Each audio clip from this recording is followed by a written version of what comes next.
Badera fuudhi keejarru ni waan garaa kemee fixeen jiru yakkitee saaxileen jiru marakkate rakkoo jiru bara gara bal'aan naangoo waan se'anii kadhannee daddabne jara hamtuu malee qottoon xaafii muru dhaqiidhaalee wanna kutataan irra jiru hamtuu malee qottoon xaafii muru dhallee laala akka kutataan itti jiru hamtuu malee qottoon xaafii muru dhaqiidhaalee wanna kutataan irra jiru hamtuu malee qottoon xaafii muru dhallee laala akka kutataan itti jiru.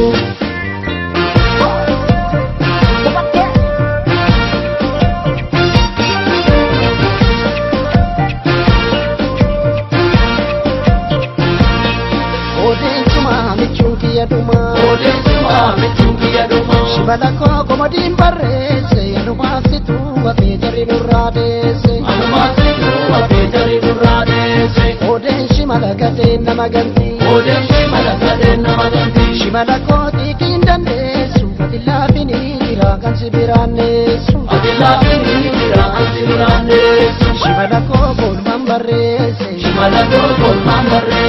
Shimala ke kol mambarese Ati didi wami walkasi Kadi galturo rodandesi Baru kapana intane ana mana jarri walkile kaka inti mana Baru kapana intane ana mana jarri walkile kaka inti mana Ko barasi intane kama kali pingama kate penutisi Sane sanuma umali kunong kukuma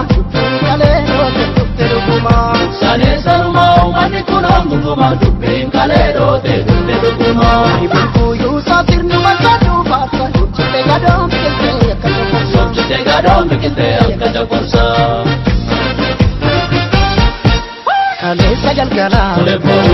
Waliin kakatani Jomal tugale Mawal kamatani Pinjalan kabdu Barri shantama Sochoin bakha Mandi sanuma Jalan baca kolam maca gobe Wayyala tagar musobe Jalan baca kolam maca bulu Namati ume kagare Jalan baca kolam maca bulu